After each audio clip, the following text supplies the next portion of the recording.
Let's go back to London, where Danica De Giorgio has done a spectacular job for us all week. Here's the test. You remember how enthused she was last Sunday night? Well, how is she 7 days and 5,000 crosses later? Let's find out, because there she is. What an incredible day it was yesterday on the telly. What was it like to see it, mate?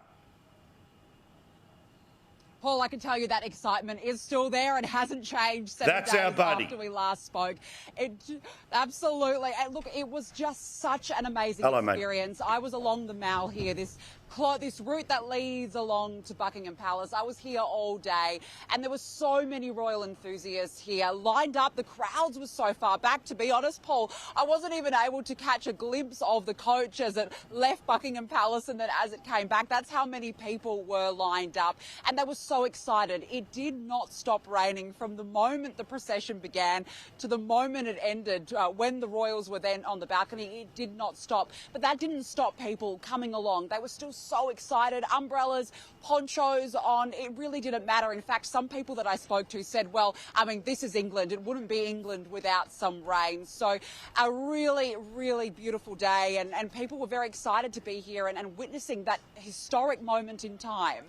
My favourite moment, or one of my favourite moments, many, but I really enjoyed when Anne's hat was obstructing Harry's view.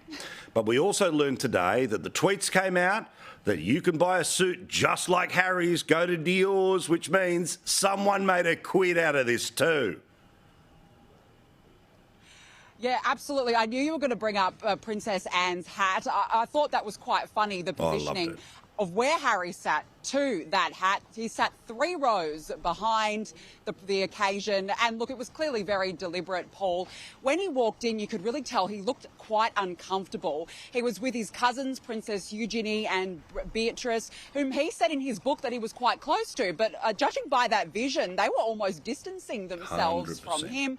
And according to a couple of lip reading experts and body language experts, they say that he was biting his lip, which means that the adrenaline was racing and that he was indeed nervous. In the last hour, actually, he's just arrived back at LAX. So that was a fleeting visit, in and out, 24 hours. He's back at LAX. He flew with British Airways. But no doubt it was deliberate to make sure that he doesn't have any eye contact, particularly with his brother William and with other working royals. So, look, who knows, Paul? I guess the question now is he ever going to return, or really was that the last time?